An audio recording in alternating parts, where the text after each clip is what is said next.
हमने तो उनके लिए सारी सब कुछ खोला, मतलब अंधे वहाँ पैसे लेते रहे और दूसरे उनको क्या देंगे? दूसरे जो आपकी देसी मुर्गी और पेस्ट्री तक नहीं छोड़ते, वो आपको क्या देंगे? इसलिए हम ये समझते हैं कि लोगों को अक्ल होनी चाहिए और समझ, आजाद कश्मीर को मैदान कारजार न बनाओ, न आपको ऐसी बदमाशी करने देंगे। चलने की कोशिश, हमारी तारीख से वाकिफ है, हमें तंग न करो। जो मेरे से खुश नहीं है उसको क्या वो दे सकेंगे? बिस्मिल्लाहिर्रहमानिर्रहीम, अस्सलाम वालेकुम नाज़रीन। साल 2022 का आखिरी महीना दिसंबर और दिसंबर के आखिरी लम्हात, और इन आखिरी लम्हात में रगों में जमा देने वाली सर्दी, जबकि जो सियासी दर्जा हरारत है वो उसका पारा जो हाई होता जा रहा है। और पाकिस्तान की सियासत की बात की जाए, आज़ाद कश्मीर की सियासत की बात की जाए, तो दर्जा हरारत जो है सियासत का वो हर वक्त हाई होता है। आज हम बात करेंगे आज़ाद कश्मीर में जो सियासत का दर्जा हरारत है वो बढ़ता जा रहा है, इसकी क्या वजूहत हैं, क्यों ये पारा कम नहीं हो रहा है। और इस हवाले से आज हमारे साथ मौजूद है मुर्तज़ा दुरानी साहब। ये साबिक एडवाइज़र रहे हैं हुकूमत, मशीर हुकूमत रहे हैं पाकिस्तान पीपल्स पार्टी के दौर में, और आज़ाद कश्मीर की सियासत पर इनकी बड़ी गहरी नज़र है। मुर्तज़ा दुरानी साहब, आपका बहुत बहुत शुक्रिया, आज आपने हमें टाइम दिया। हम आपसे तबादला ख्याल करेंगे और पूछेंगे ये कि आज़ाद कश्मीर की जो सियासी जो दर्जा हरारत है वो इतना बढ़ता क्यों जा रहा है, इसकी क्या वजूहत हैं। और ख़ासकर पिछले दिनों एक वज़ीर-ए-आज़म आज़ाद कश्मीर जो है सरदार तनवीर इलियास, उनके खिलाफ कुछ मूव चली थी कि तहरीक एतमाद पेश होने वाली है। फिर उन खबरों में वो खबरें आहिस्ता आहिस्ता जो है वो कुछ थोड़ी सी मध्यम पड़ती गई। अब दोबारा एक इस तरह की फ़ज़ा बनती जा रही है और कहा जा रहा है कि उनके खिलाफ तहरीक एतमाद की तैयारियां शुरू हो गई हैं। और आप इंतहाई बाखबर हैं और आपके पास तो बड़ी ऑथेंटिक खबरें भी होती हैं। इस हवाले से भी आपसे बात करेंगे और साथ साथ ये भी बात करेंगे, गुज़श्ता रोज़ भी उन्होंने एक अपना बयान दिया है जिसमें उन्होंने कहा है कि आज़ाद कश्मीर के जो खासकर उनकी पार्टी के जो लोग हैं तो उनको उन्होंने अन्नेवा, मतलब अन्नेवा एक पंजाबी का लफ्ज़ है कि अन्नेवा उनको अंधाधुंध उन्होंने पैसे दिए हैं। और ये एक इंतहाई अहम बात है, बल्कि इसको संजीदगी से सोचना चाहिए कि उन्होंने अपने पार्टी के तमाम अरकान के ऊपर ये इल्ज़ाम लगा दिया है कि वो उनसे पैसे लेते रहे, और ये सियासत का जो एक गंदा धंधा है ये किस तरह चल रहा है। तो मुर्तज़ा साहब, दुरानी साहब, सबसे पहले आप मुझे ये बताएं कि अंदर की खबर आपके पास क्या है और जो सियासत का आज़ाद कश्मीर में दर्जा हरारत है वो बढ़ता क्यों जा रहा है, क्या वजूहत हैं? बहुत शुक्रिया राज साहब, आपने बड़ा बर वक्त एक प्रोग्राम किया कश्मीर की सियासत के हवाले से। इस वक्त आज़ाद कश्मीर में जैसे आपने खुद बताया कि दर्जा हरारत बढ़ता जा रहा है और सर्दी जो है वो भी बढ़ती जा रही है, लेकिन सियासी दर्जा हरारत जो है ना वो भी बढ़ता जा रहा है। तो इस वक्त जो आज़ाद कश्मीर में जो सूरत हाल पैदा हो चुकी है वो ये है कि आज़ाद कश्मीर के वज़ीर-ए-आज़म सरदार तनवीर इलियास साहब जो हैं उन्होंने खुद ही एक इशू पैदा किया। पहले वो वज़ीर-ए-आज़म पाकिस्तान शहबाज शरीफ साहब के साथ उन्होंने गुत्थम गुत्था होने की कोशिश की मंगला में, आपको पता है। उसके बाद फिर जब वो बात ना बनी तो क्योंकि वो ये चाह रहे थे कि उनके खिलाफ जो तहरीक एतमाद की तैयारियां की जा रही हैं अपोजिशन की जानब से और एक पीटीआई के ग्रुप की जानब से जो अपोजिशन के साथ मिल के तहरीक एतमाद पेश करने की काफ़ी अरसे से जो है वो एक फार्मूला तैयार कर रहे हैं पावर शेयरिंग का। तो जब वज़ीर-ए-आज़म आज़ाद कश्मीर को इसकी भिनक पड़ी तो उन्होंने फिर इसको वफाकी हुकूमत पर डालने की कोशिश की। फिर उन्होंने मंगला में वज़ीर-ए-आज़म पाकिस्तान की तकरीर के दौरान जो वाक़या पेश आया उन्होंने खड़े होकर वो उनकी वज़ीर-ए-आज़म पाकिस्तान की तकरीर को इंटरप्ट किया, उसमें मुदाखलत की, जहाँ पे वो उस वक्त आपको पता है अमरीकी सफ़ीर समेत फ्रांस के सफ़ीर समेत बहुत सारी जो है VVIPs और बड़े पाकिस्तान की आला शख्सियात वहाँ मौजूद थी तकरीर में। तो उसमें वज़ीर-ए-आज़म आज़ाद कश्मीर ने खड़े होकर शहबाज शरीफ साहब को इंटरप्ट किया, उनकी तकरीर में मुदाखलत की और ये कोशिश की कि वो उनके साथ बदतमीजी कर सकें कि हद तक चलेगी। लेकिन उसके बाद फिर उन्होंने जब देखा कि इसका इतना बड़ा इशू नहीं बना तो उन्होंने एकदम जो है वो लाहौर में जब इमरान खान साहब ने पार्लिमानी पार्टी का इजलास बुलाया तो उसके फौरी बाद उन्होंने आज खुद ही एक इंटरव्यू दिया जिसमें उन्होंने ये इल्जाम लगाया कि वफाकी हुकूमत और वज़ीर-ए-आज़म पाकिस्तान शहबाज शरीफ ने करोड़ों रुपए के जो है नोटों के भरे बैग मुजफ्फराबाद में भिजवा दिए और वो मुजफ्फराबाद में मेरे अरकान असेंबली को खरीदने के लिए ये पैसों के को जो इस्तेमाल किया जा रहा है और ये जो है हॉर्स ट्रेडिंग हो रही है। इस पर जब मुझसे मीडिया में पूछा गया तो मैंने ये कहा था कि ये काम तो वज़ीर-ए-आज़म आज़ाद कश्मीर खुद करते हैं, इन पर इल्जाम है, बल्कि इल्जाम नहीं, अब तो वो उन्होंने इस इल्जाम को खुद ही जो है ना वो जस्टिफाई नहीं किया बल्कि उसको इल्जाम को एक्सेप्ट कर लिया कि नहीं मैंने अपने अरकान असेंबली को अन्य जो है अंधाधुंध इतना खजाने के मुंह खोल दिए।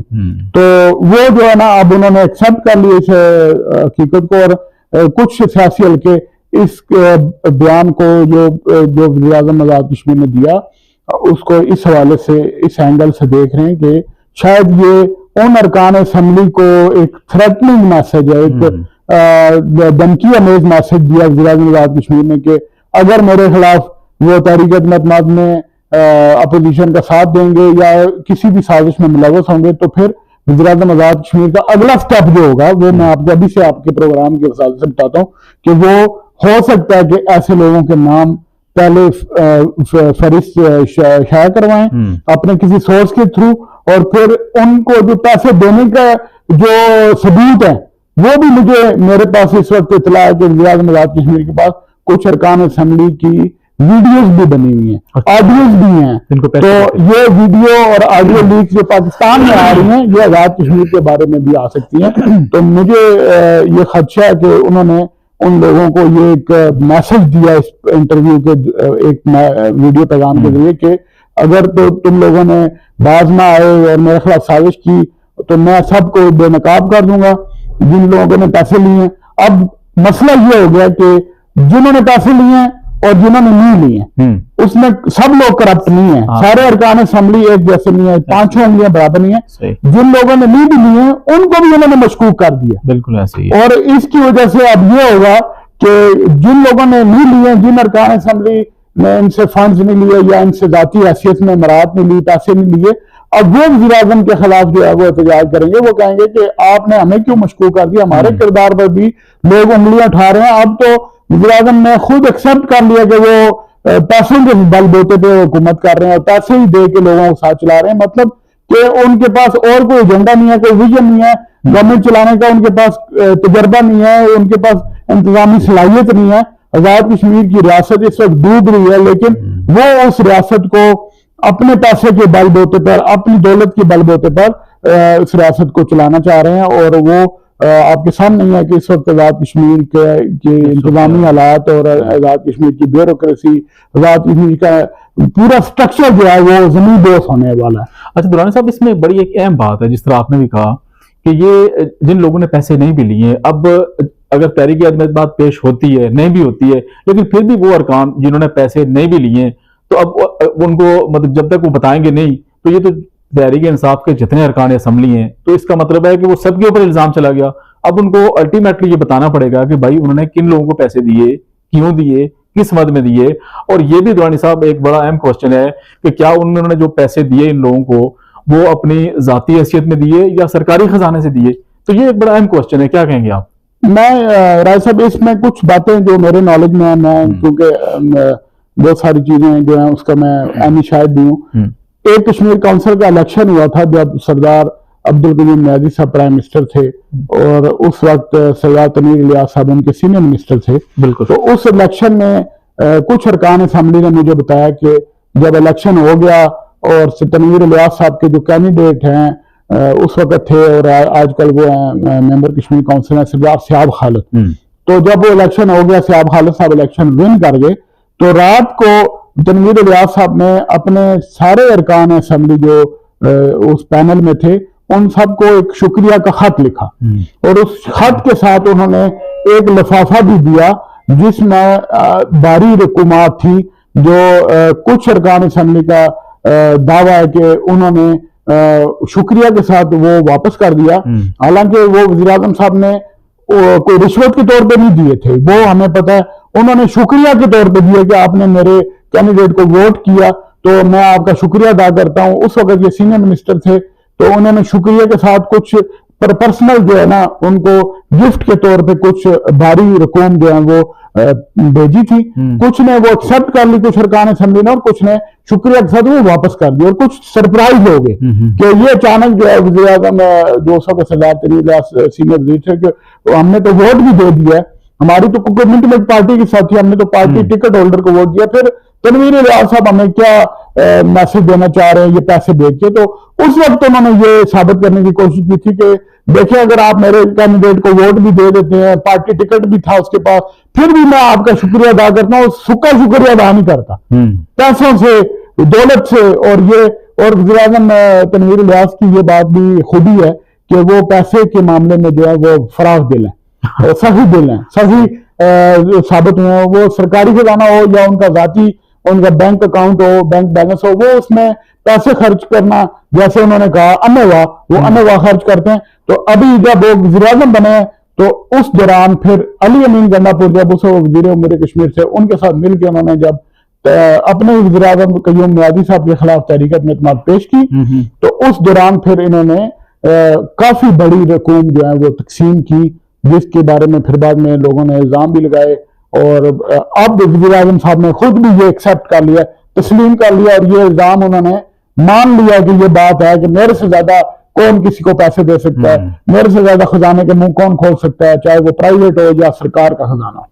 वाकई ये बात दुरानी साहब बिल्कुल ठीक है। जिस तरह उन्होंने अपने अरकान को ये एक मैसेज दिया है कि भाई मेरे साथ जुड़े रहोगे तो आपको पैसे भी मिलेंगे, आपको मुराद भी मिलेंगी और बहुत कुछ मिलेगा, लेकिन आप अपोजिशन के पास जाएंगे तो उन्होंने कहा जी अपोजिशन वाले तो एक मुर्गी नहीं छोड़ते हैं और एक पेस्ट्री नहीं छोड़ते हैं। ये उन्होंने कहा, इल्जाम लगाया अपोजिशन के ऊपर रास्त कि मुर्गी भी नहीं छोड़ते हैं, पेस्ट्री भी नहीं छोड़ते हैं, तो वो आपको क्या देंगे। तो ये भी एक बड़ी अहम और सोचने वाली बात है, और अपोजिशन अरकान जितने भी हैं उनके लिए भी एक बड़े अचंभे की बात है और सोचने की बात है कि अपोजिशन के ऊपर भी बराह रास्त इल्जाम लगा दिया गया है कि भाई एक पेस्ट्री जो होती है आप वो तक किसी को नहीं दे सकते, और क्या मेरी हुकूमत गिराएंगे और क्या मेरे लोगों को खरीदेंगे, मैं तो अपने लोगों को इतने सारे पैसे दे रहा हूँ, अन्य वाह दे रहा हूँ। और ये वाकई बड़ी अजीब बात है। दुरानी साहब, मैं आपसे ये पूछना चाह रहा हूँ कि तहरीक अदम एतमाद के हवाले से पिछले दिनों बड़ी खबरें गर्मा गर्म थी और बीच में कुछ मदम पड़ गई ये खबरें, तो अब दोबारा एक फजा बन रही है कि उनके खिलाफ तहरीक अदम एतमाद पेश होने वाली है। तो क्या आप कहते हैं कि अपोजिशन के पास तो अरकान तो है नहीं, मतलब वो 20 अरकान है टोटल, उनको 7 अरकान चाहिए अपने नंबर पूरे करने के लिए, और सुनने में ये आ रहा है कि कोई पीटीआई का शायद फॉरवर्ड ब्लॉक बनेगा या बन गया है, तो ये आपके पास ज्यादा बेहतर खबर होगी, तो आप इस हवाले से क्या कहेंगे? देखिए साहब, ये तहरीक अदम एतमाद जो है वो काफी अरसे से प्लान की जा रही है, इसकी मनसूबाबंदी की जा रही है, क्योंकि जैसे जिस तर्ज पर, जिस डगर पर वज़ीर-ए-आज़म आज़ाद कश्मीर ने तर्ज हुक्मरानी मुतारफ कराया आज़ाद कश्मीर का, उससे आज़ाद कश्मीर के इदारे जो है ज़बू हाली का शिकार है। इस वक्त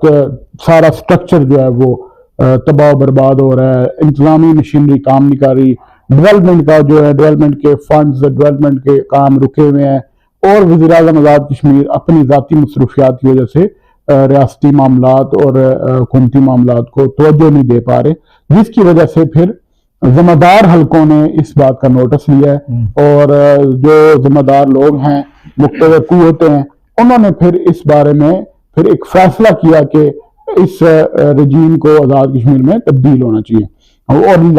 जाहिर बात है, आपको डेफिनेटली आपको पता है कि वो एक जमहूरी प्रोसेस के जरिए होगा। अपोजिशन की तो ख्वाहिश बड़े अरसे से है कि हम अदम एतमाद पेश करें, तहरीक अदम एतमाद के जरिए अपोजिशन का प्राइम मिनिस्टर बन जाए, लेकिन वो वही वाली बात है कि आपको पता है कि अपोजिशन के पास नंबर गेम इस वक्त पूरी नहीं है, चाहे वो उसमें थोड़ी सी जो है उनको नंबर गेम की जरूरत है, लेकिन फिर भी वो जब तक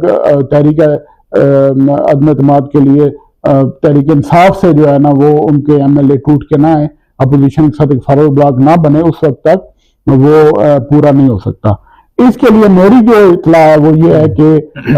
कुछ जिम्मेदार लोगों ने, कुछ जिम्मेदार हलकों ने साबिक वज़ीर-ए-आज़म पाकिस्तान इमरान खान जो पार्टी के चेयरमैन हैं, उनको एक पैगाम दिया कि आप आज़ाद कश्मीर में अपने प्राइम मिनिस्टर को तब्दील करें, और अगर तब्दील ना किया और तब्दील ना करने की सूरत में फिर अगर आज़ाद कश्मीर में आपकी पार्टी टूटी या आपकी पार्टी में फ्रिक्शन आई और उससे आपकी गवर्नमेंट भी जाएगी और पार्टी भी जाएगी, तो इसलिए आप खुद ही इंटरनली, जिस तरह आपने क़य्यूम मियादी को तब्दील किया था विद इन पार्टी और इन हाउस चेंज की थी अपनी पार्टी में, इसी तरह तनवीर इलियास साहब की जगह आप किसी को वज़ीर-ए-आज़म नामजद कर दें, ताकि फिर वो पीटीआई में फॉरवर्ड ब्लॉक भी ना बने, बगावत भी ना हो, और ना ही फिर जो है वो पीटीआई को आज़ाद कश्मीर में अपनी पार्टी से हाथ धोना पड़े। तो अभी तक जो मेरी इतला, मैं आपको खबर दे रहा हूँ कि इमरान खान साहब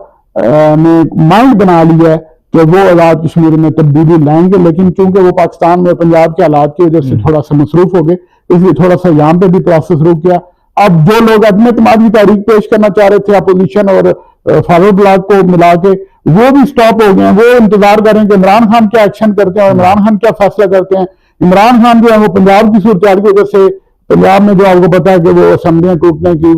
जो है वो हाईकोर्ट ने रुकावट डाल दी, फैसला आ गया, तो वो इसमें मसरूफ हो गए। इसलिए आजाद कश्मीर थोड़ा सा कैनवस से पीछे चला गया। और मेरा ख्याल है कि जनवरी में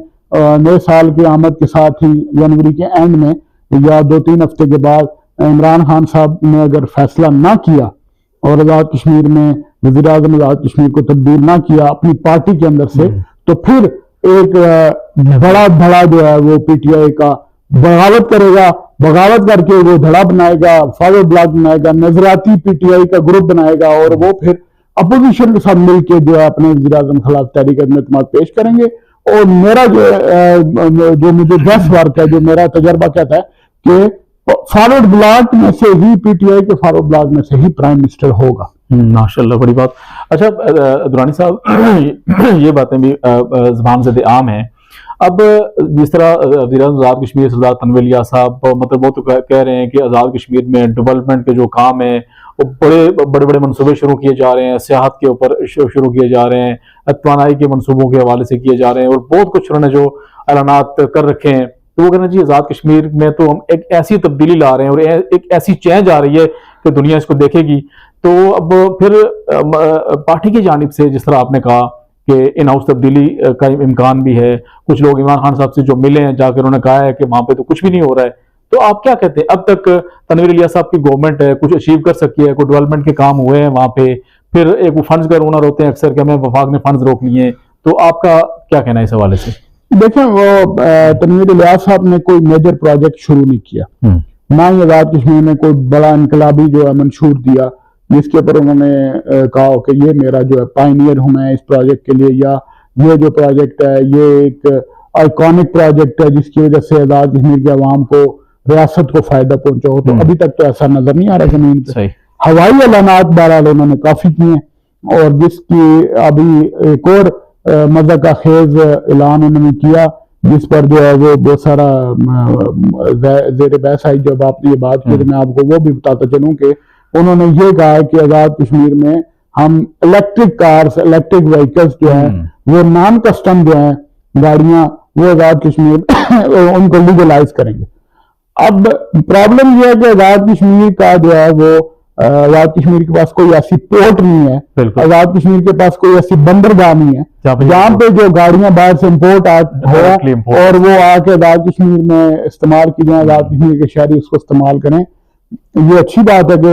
इलेक्ट्रिक फ्री जो इलेक्ट्रिक कार्स हैं ये पाकिस्तान में आजाद कश्मीर में होनी चाहिए और ये पोल्यूशन फ्री गाड़ियां होंगी, लेकिन वज़ीर आज़म आजाद कश्मीर का डोमेन नहीं है, उनका इख्तियार नहीं है, ये महकमा हमारे पास नहीं है। ये कस्टम, पाकिस्तान कस्टम की ड्यूटी है, पाकिस्तान कस्टम की जिम्मेदारी है कि वो गाड़ियों को जब वो पोर्ट पे आते हैं तो क्लियर करते हैं कस्टम ड्यूटी लेके, उसके बाद फिर वो लीगलाइज होती है। नॉन कस्टम गाड़ियां तो मुख्तलिफ बॉर्डर से चोरी चकारी करके जो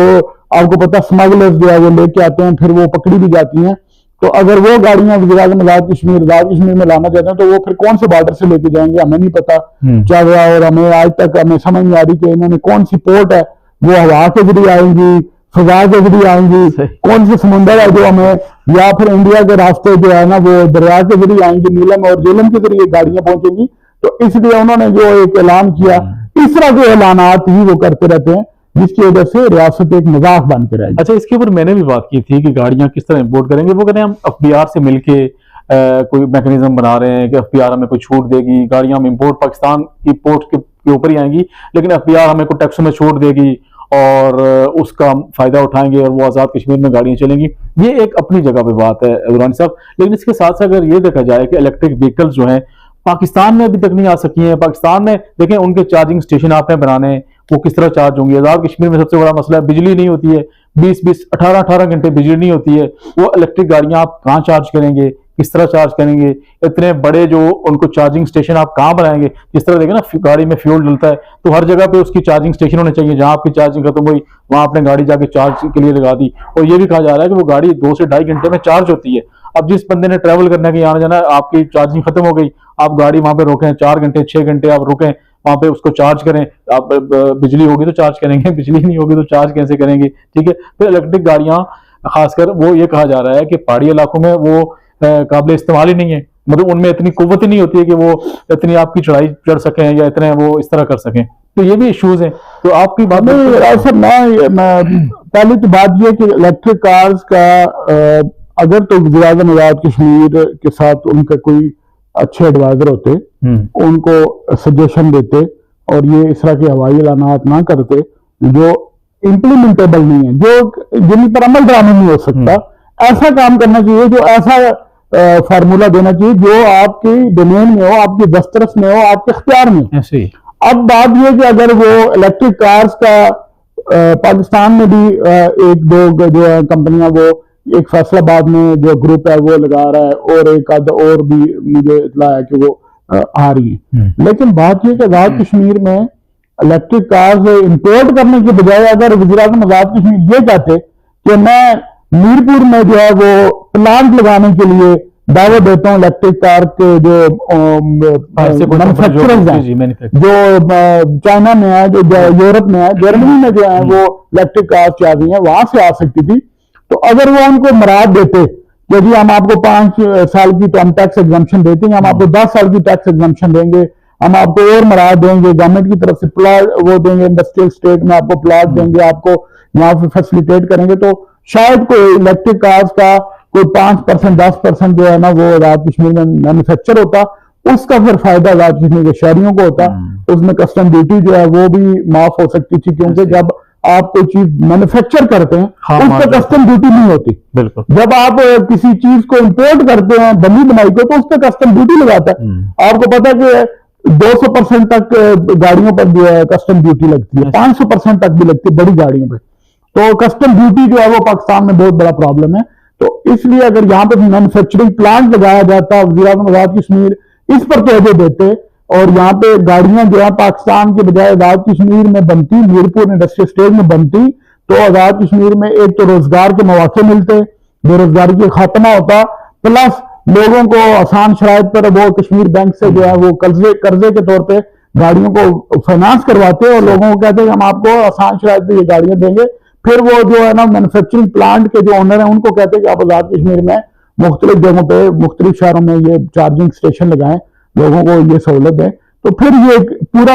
रोड मैप देते हैं। अब उन्होंने डायरेक्टली कह दिया कि हम नॉन कस्टम गाड़ियों को यहाँ लाएंगे। नॉन कस्टम गाड़ियों कैसे ला सकते हैं आप? नॉन कस्टम गाड़ियों में एफबीआर आपको छूट दे ही नहीं सकता। अगर वो आजाद कश्मीर को छूट देंगे तो बाकी सारे सूबे जो है वो भी ले लेंगे छूट। बिल्कुल ऐसे नहीं हो सकता। अगर वो देंगे तो फिर पाकिस्तान में जो गाड़ियां संभल हो रही हैं, जो पाकिस्तान में जो टोयोटा और होंडा और बाकी जो प्लांट लगे हैं वो भी बंद हो जाएंगे। फिर तो लोग नॉन कस्टम गाड़ियां खरीदेंगे क्योंकि उनको तो ड्यूटी नहीं देनी। ऐसे ही है। तो अभी आप देखें 10 लाख की गाड़ी है जो है उसके ऊपर 20 लाख तो खाली ड्यूटी है। तो 20 लाख रुपए वो बचाएंगे तो वो फिर लोकल गाड़ी क्यों खरीदेंगे? तो इसलिए वज़ीर-ए-आज़म आज़ाद कश्मीर से मेरी रिक्वेस्ट है कि वो काबिल अमल मनसूबा पेश करें, कोई भी हो, वो लोगों के सामने जो है रियासत को मजाक ना बनाए। बिल्कुल सही बात है। उन्होंने साहब अब आने वाले दिनों में खास जो अहम बात होगी वो पीटीआई के अरकान में खलबली सी मची हुई है। हम स्टार्ट जिस तरह हमने किया था और हमने ये कहा था कि असल जो उन्होंने एक किस्सा छेड़ा, एक मुद्दा छेड़ा है कि पीटीआई के अरकान को उन्होंने पैसे दिए, अन्यवा पैसे दिए। तो अब आने वाले दिनों में देखना ये है कि वो कौन कौन से अरकान जिनको उन्होंने पैसे दिए, अब तमाम अरकान में खलबली सी मची हुई है कि कौन कौन इस बहती गंगा में हाथ धोता रहा है। तो ये आने वाले दिनों में ये एक बड़ा हॉट इशू होगा और वज़ीर-ए-आज़म के लिए बड़े एक चैलेंज है कि उन्होंने जब अपने अरकान के तमाम अरकान ने तो सही बात है कि तमाम अरकान ने तो पैसे नहीं लिए होंगे, चंद एक अरकान जिनको वो पैसे देते रहे। तो अब तमाम अरकान के लिए चैलेंज है कि वो उनको ये कहेंगे कि भाई आप नाम सामने लाएं। अगर नाम सामने लाते हैं वो फिर भी फंस जाते हैं कि भाई ये इन अरकान को उन्होंने नॉमिनेट कर दिया है और अगर तहरीक अदम एतमाद पेश आती है तो फिर उन्होंने नाम लाने। लेकिन अगर नहीं भी आती है तो फिर वो उनको नाम अब सामने लाने पड़ेंगे कि किन अरकान को उन्होंने अन्यवा जो है वो पैसे दिए। मुर्तज़ा दुरानी साहब आपका बहुत बहुत शुक्रिया, आपने हमें टाइम दिया। और नाज़रीन मजीद आज़ाद कश्मीर की सियासत के हवाले से जो अहम खबरें मुर्तज़ा दुरानी साहब से हम गाए उस हवाले से इनसे तबादला ख्याल करते रहेंगे। और इस तमाम तर सूरत हाल को जानने के लिए, देखने के लिए आप हमारा चैनल भी सब्सक्राइब करें ताकि आपको तमाम न्यूज़ बर वक्त मिल सकें। अपने दोस्तों रिश्तेदारों का ख्याल रखिएगा।